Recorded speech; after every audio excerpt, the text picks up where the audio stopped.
Wooden touch Bhanwarnath Azamgarh, a complete hardware store.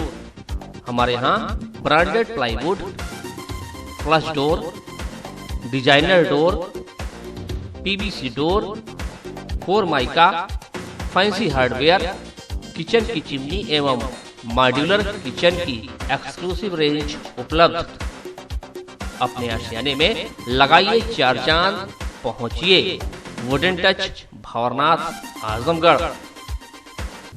नमस्कार, ABC channel में आपका स्वागत है। मैं हूं सचिन श्रीवास्तव और आप मेरे साथ देखेंगे आजमगढ़ से जुड़ी खबरें। सबसे पहले और सबसे विश्वसनीय खबरों के लिए आप हमारे Facebook page ABC channel Azamgarh को लाइक और हमारे YouTube channel ABC channel Azamgarh को सब्सक्राइब कर सकते हैं। जिले की खबरों को आप हमारी वेबसाइट abcखबर.in पर भी प्राप्त कर सकते हैं।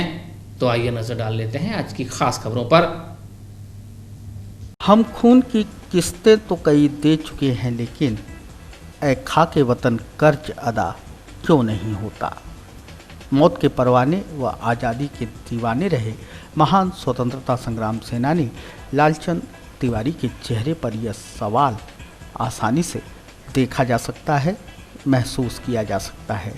इस 15 अगस्त इस स्वतंत्रता दिवस एबीसी चैनल आपको रूबरू करा रहा है जनपद के एकमात्र जिंदा स्वतंत्रता संग्राम सेनानी लालचंद तिवारी जी से।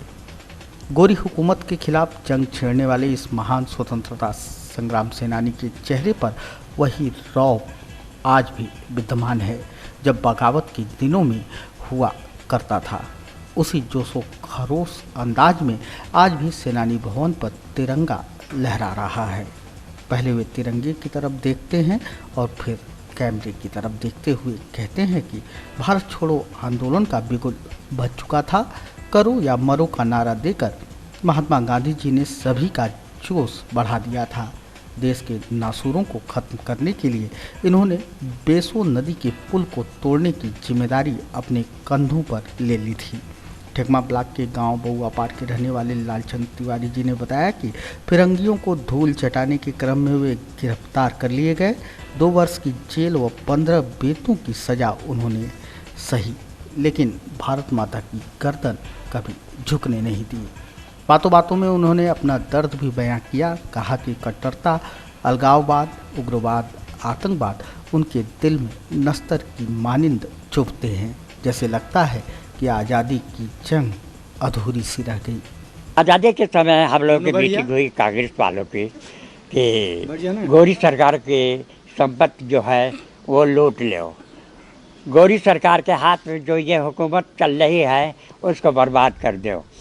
गोरी सरकार की जो ये सड़कें हैं, रेल पटरी है, रेल में खजाने जो जा रहा है उसको लूट लो।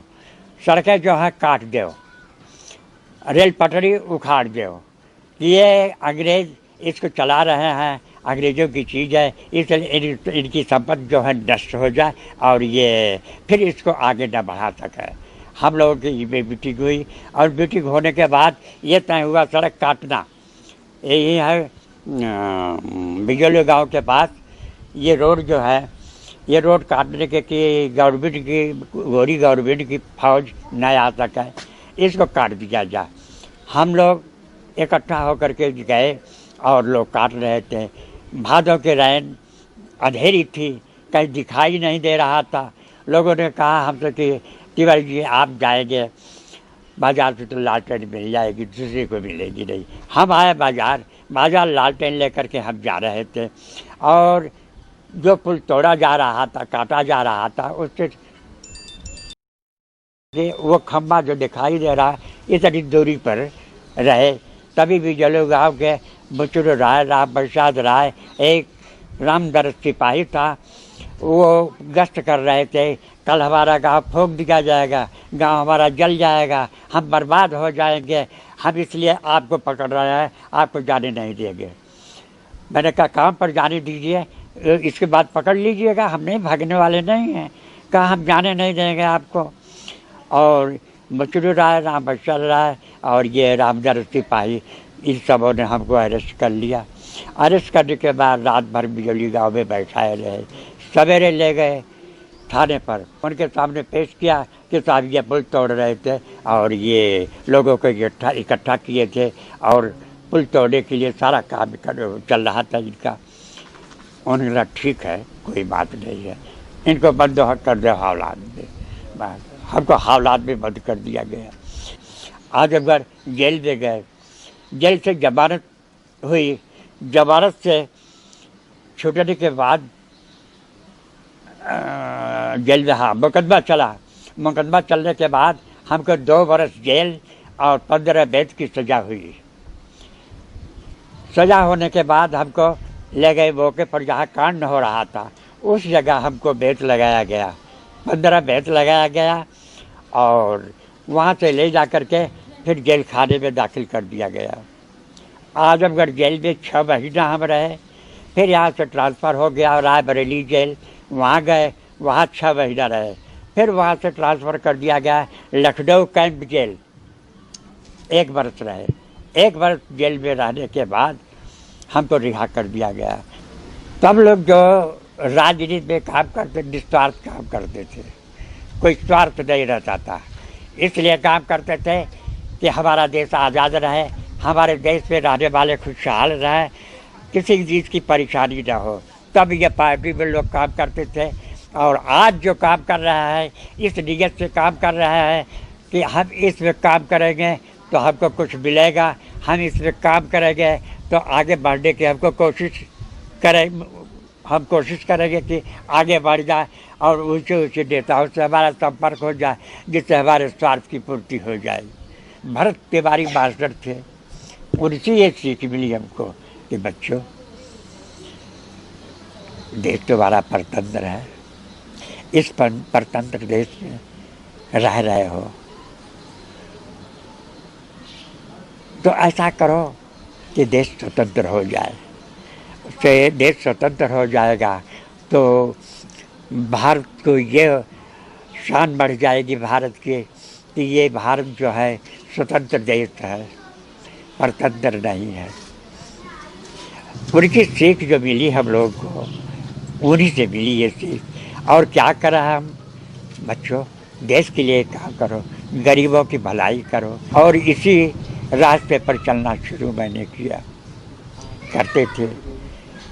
लेकिन इस ईमानदारी का नतीजा हुआ हमारे कि देश के प्रति बहुत आस्था थी देश के प्रति, देश आज़ाद हमारा हो, और उसी आज़ादी को लेकर के देश में कांग्रेस पार्टी में काम करते थे और लोगों को सीख देते थे कि भाई ऐसा काम करो कि हमारा देश आज़ाद हो जाए। अंग्रेजों के दांत खट्टे कर देने वाले स्वतंत्रता संग्राम सेनानी लालचंद तिवारी के परिजनों का कहना था कि उन्होंने हमेशा हम में पहले देश फिर शेष की भावना डाली, न कभी गलत चले न कभी गलत चलने दिया। पूरे परिवार को इस बात का गर्व है कि वह लालचंद तिवारी जैसे फाइटर के वंशज हैं। महज मलाल जो है वे सरकार शासन प्रशासन की उपेक्षा का है और कुछ भी नहीं। परिजनों का कहना था कि देश की स्वतंत्रता के आंदोलन में अपना योगदान देने वालों के लिए सरकार तो वादे बहुत करती है लेकिन उन्हें कभी पूरा नहीं करती। आज भी उनके घर तक पहुंचने के लिए कोई रास्ता नहीं है। उप जिलाधिकारी पिताजी को सम्मानित करने आए थे, उन्हें समस्या बताई गई और उनकी तरह वे भी आश्वासन देकर चले गए। ये पिछली बात बताते हैं कि जब देश गुलाम था, हम लोग आंदोलन में भाग लिए, हम लोग की महत्व थी, हम लोग को देश को आज़ाद कराएं, ये हमारी प्रेरणा थी।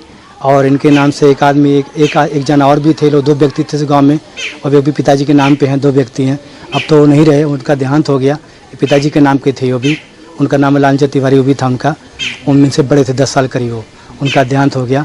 हमारे ये दोनों के व्यक्ति थे कि हम लोग देशभक्ति आगे बढ़ें। ये लोग हमेशा देश के बारे में सोचे, निस्वार्थ। ये नहीं सोचे कि हमको पेंशन वगैरह मिलेगी, आगे विकास के बारे में कभी सोचे नहीं। बस उनको ये था कि हमारा देश आज़ाद हो और आगे बढ़े, आगे चलते रहें। गलत नहीं दिखाते हो, ना गलत चलने देते किसी को, लेकिन सही लोगों का गुजारा नहीं है, सही चलने वाले। पिताजी क्या बताते थे आज़ादी के दौर में? उस समय तो बहुत ही कठिन जीवन हम लोग का बीता है, लेकिन फिलहाल पहले से अच्छा चल रहा है। शासन द्वारा मुहैया की गई या नहीं की गई? कुछ भी नहीं मिला। सरकार द्वारा बहुत मिली लेकिन हम लोग कुछ भी नहीं मिला हम लोगों तक। ना हमें सेनानी के बच्चों के ये मिल रहा बोले, कुछ भी नहीं मिलता हम लोगों को। और कोई पूछने वाला भी नहीं कहाँ है लोग।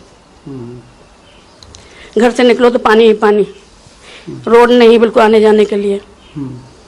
कहा प्रधान जी से कहा गया, डीएम साहब के बोले हमारे हाथ में नहीं है, देखते हैं आगे देखिए। रास्ते में निकलो तो सारा पानी, इधर सर्फ उधर सर्फ, निकलना भारी हम लोगों का। रात में कोई ऊपर तो हम जा भी नहीं सकते हम लोग कहीं। आजमगढ़ में कोरोना महामारी के इस काल में तमाम गाइडलाइन प्रशासन की तरफ से जारी की गई है, लेकिन इसके बाद भी मनमानी जारी है। ऐसे ही एक मामले में आज उस समय हंगामा खड़ा हो गया जब लेखपाल कंटेनमेंट जोन बनाने क्षेत्र में गए तो स्थानीय दुकानदारों ने उन्हें खदेड़ दिया। आजमगढ़ शहर में कई पॉजिटिव मामले सामने आए हैं। कंटेनमेंट जोन भी लगातार बनाए जा रहे हैं, लेकिन इसमें नियम कानून का पालन होता नहीं दिख रहा। कहीं 15 से 16 दिन का कंटेनमेंट जोन चल रहा है तो कहीं 6 दिन में ही खत्म कर दिया गया तो कहीं बनाया ही नहीं गया। कुछ जगहों पर केवल रस्सी बांध के घर के बाहर छोड़ दिया जा रहा है। शहर में ऐसे एक नहीं तमाम उदाहरण हैं। बात चाहे मुकेरीगंज में बनाए गए कंटेनमेंट जोन की हो, जहां पहले कंटेनमेंट जोन बनाया गया फिर हटाया गया, स्थानीय लोगों के आक्रोश पर फिर से बनाया गया। आसिफगंज पुरानी कोतवाली में मात्र 6 दिन में कंटेनमेंट जोन खत्म कर दिया गया, तो वहीं पुरानी सब्जी मंडी से खत्री टोला तक बनाए गए कंटेनमेंट जोन को 16 दिन बाद खत्म किया गया, जबकि खत्री टोला से चौक तक बनाए गए कंटेनमेंट जोन को कुछ स्थानीय व्यापारियों के दबाव में मात्र 6 दिन में खत्म कर दिया गया। इसकी शिकायत कुछ स्थानीय लोगों ने की तो लेखपाल गुरुवार सुबह फिर से कंटेनमेंट बनाने आए, लेकिन व्यापारियों के दबाव के आगे उन्हें बैरंग वापस लौटना पड़ा। इसके बाद एसडीएम सदर मौके पर पहुंचे और पॉजिटिव मरीज के 50 मीटर दाएं और 50 मीटर बाएं कंटेनमेंट जोन बनवाया गया। स्थानीय लोग इस बात की चर्चा करते रहे कि पहले चौक तक क्यों कंटेनमेंट जोन बनाया गया, क्यों 6 दिन में खत्म कर दिया गया और इसके बाद फिर क्यों कंटेनमेंट जोन छोटा कर दिया गया। बहरहाल अब बात कर लेते हैं सैनिटाइजेशन की। जब पुरानी सब्जी मंडी कंटेनमेंट जोन था तब सैनिटाइजेशन नहीं कराया गया। बुधवार को कंटेनमेंट जोन खत्म होने के बाद गुरुवार को जब दुकानें खुली रहीं उसी दौरान सैनिटाइजेशन कराया गया। हालांकि ईओ नगर पालिका का दावा है कि पूरे कंटेनमेंट जोन में सैनिटाइजेशन का कार्य लगातार चल रहा है। कंटेनमेंट जोन है, कंटेनमेंट जोन में जो है आज सफाई भी हम लोग करा रहे हैं। अच्छा, तो क्या निर्धारण किए हैं, क्या कैसे कंटेनमेंट जोन का कैसे कैसे रहेगा? आज जो हम लोग कर रहे हैं वो तो कंटेनमेंट जोन कर रहे हैं, लेकिन वैसे पर डे जो है कल की गाड़ी जो है हमारी डेली सुबह करती है। यहाँ जहाँ आप करा रहे हैं कंटेनमेंट खत्म हो चुका है, जब तक था तब तक यहाँ सैनिटाइजेशन नहीं हुआ। बिल्कुल हुआ, हम खुद कराए थे कल गाड़ी भेज करके, मैं खुद का फोटो भी मेरे पास है। और साफ सफाई की क्या व्यवस्था की जा रही है? साफ हमारा 2 समय चल रहा है, जो सुबह ये शाम को गया। आजमगढ़ के महाराजगंज थाना पुलिस ने भाभी के साथ दुष्कर्म के आरोपी देवर को गुरुवार के दिन गिरफ्तार कर जेल भेज दिया। थाना क्षेत्र निवासिनी महिला ने शिकायत दर्ज कराई थी कि उसके देवर चंद्रजीत निषाद पुत्र हरिराम निषाद ने घर पर अकेला होने का फायदा उठाकर 9 अगस्त को उसके साथ जबरदस्ती दुष्कर्म किया और जान से मारने की धमकी दिया। प्रभारी निरीक्षक महाराजगंज देवेंद्र कुमार सिंह ने मुखबिर की सूचना पर गुरुवार के दिन चंद्रजीत निषाद को उसके लालपुर गांव थाना महाराजगंज स्थित घर से दबिश देकर गिरफ्तार कर लिया। शहर कोतवाली के कोलबाज बहादुर में किराए के मकान में रहने वाली सामाजिक कार्यकर्ता ने गुरुवार के दिन पुलिस अधीक्षक को प्रार्थना पत्र देकर आरोप लगाया कि 8 अगस्त को जब वह अपने किराए के मकान के बाथरूम में स्नान कर रही थी, उसी दौरान एक अन्य किराएदार ने उन्हें जबरदस्ती बुरी नीयत से पकड़ लिया और छेड़खानी करने लगा। विरोध करने पर मुझे मारा पीटा, इसके बाद कपड़े फाड़ दिया। इसकी शिकायत शहर कोतवाली में की गई, लेकिन आज तक मुकदमा दर्ज नहीं किया गया। पीड़िता ने एसपी को प्रार्थना पत्र देकर मुकदमा दर्ज कर आरोपी के खिलाफ कड़ी कार्रवाई की मांग किया। मामला चूँकि यह है 8 तारीख को मैं बाथरूम से नहा के निकल रही थी और एक आदमी हरिराम नाम का वो बाथरूम में घुस रहा था और चूँकि बाथरूम 2 है, एक लेफ्ट एक राइट, मैंने कहा भैया उसमें जाओ। वो मुझे पूरी तरह से पकड़ लिया और मेरे साथ लगा बदतमीजी करने। मैंने उसको एक थप्पड़ मारा कि आप ऐसा क्यों कर रहे हो, तो कहा कि मैं तुमको बताऊं क्या कर रहा हूं, कि मेरे कपड़े फाड़ दिया। मैं चिल्ला उला करके वहाँ से निकली, आके नीचे मैंने तुरंत विपिन राय को सब दिखाए, वकील साहब रहते हैं उनको हमने सब दिखाए, देखिए इसे सब मेरे कर रहा है। फिर मैं कोतवाली गई FIR लिखवाने के लिए, मेरी तहरीर नहीं ली गई और ना ही मेरी FIR वहाँ की गई। मैं बहुत परेशान हूँ। ये कोलघाट बाज बहादुर का ही है मामला।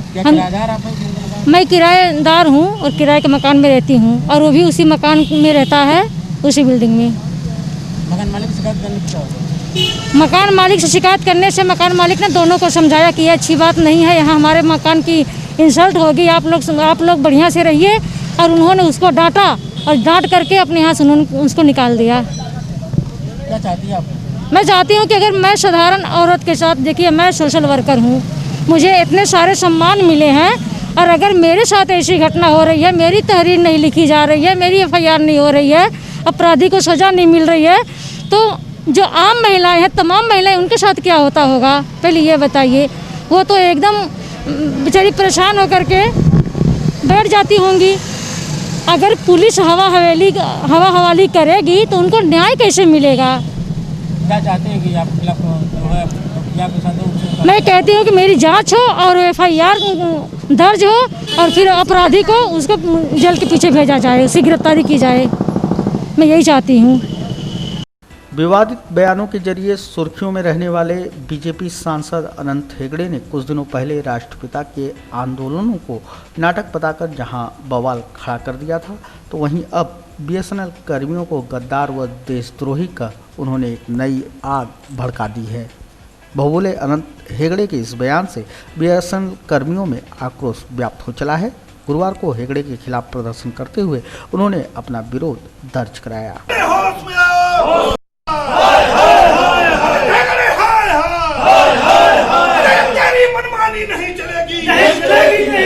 All union and association of BSNL के बैनर तले मध्यावकाश के दौरान लामबंद हुए BSNL कर्मियों ने विरोध प्रदर्शन करते हुए हेगड़े के बयान की निंदा की। उनके खिलाफ ट्विटर कैंपेन छेड़ते हुए कर्मियों ने कहा कि हेगड़े जब तक अपना बयान वापस नहीं लेते, माफ़ी नहीं मांगते, तब तक BSNL कर्मी चुप नहीं बैठने वाले। हेगड़े ने यह भी कहा था कि निजीकरण के बाद BSNL के 88,000 कर्मियों को निकाल दिया जाएगा, जिसको लेकर भी कर्मियों में गहरा आक्रोश दिखाई दिया। शहर में हम लोग भोजनावकाश के दौरान प्रदर्शन कर रहे हैं, उसका मेन मकसद है माननीय MP अनंत कुमार हेगड़े के द्वारा जो BSNL के बारे में और उसके कर्मचारियों के बारे में वक्तव्य दिया गया है, उसका विरोध करने के लिए किया है। हम लोगों ने ये धरना प्रदर्शन आयोजित किया। क्या मांगे हैं आपकी? हम लोग का ये मांग है कि अनंत कुमार हेगड़े जी जो BSNL के एम्प्लॉइयों को टेरर या आतंकवादियों जैसा मतलब गद्दार कहें, इस तरह के शब्दों का यूज किए हैं, उसको वो वापस ले और देश के सामने आके माफ़ी मांगे। यही हम लोग की प्रमुख मांगे हैं, क्योंकि उन्होंने बोला है कि BSNL के प्राइवेटाइजेशन का मैं पुरजोर समर्थन करता हूं, इसका भी हम लोग विरोध करते हैं, क्योंकि ये भारत सरकार की कंपनी है और यहाँ के एम्प्लॉई जितने रिसोर्सेज हैं उसमें जो भी कर सकते हैं वो कर रहे हैं और तन मन धन से लगे हुए हैं, और हम लोग जो भी कोशिश है हम लोग की कि हमारी सर्विसेज सुधार हो। अगर वो ऐसा नहीं करते हैं तो आगे आप क्या करेंगे? आगे जो हमारा जो सर्किल और कॉर्पोरेट ऑफिस के ऑल यूनियन एंड एसोसिएशन के पदाधिकारी जो भी निर्णय लेंगे वो हम लोग करेंगे। इसी क्रम में हम लोग आज एक ट्विटर कैंपेन भी चला रहे हैं कि एम्प्लॉइज MP हेमंत हेगड़े करके एक ट्विटर कैंपेन भी चल रहा है। उसमें भी हम लोग इसके माध्यम से माननीय प्रधानमंत्री भारत सरकार संचार मंत्री के संज्ञान में हम लोग ये बातें लाए हैं, और उन लोगों से भी हमारा आग्रह है कि हेमंत हेगड़े जी को कहा जाए कि वो आए और माफ़ी मांगे जनता के सामने।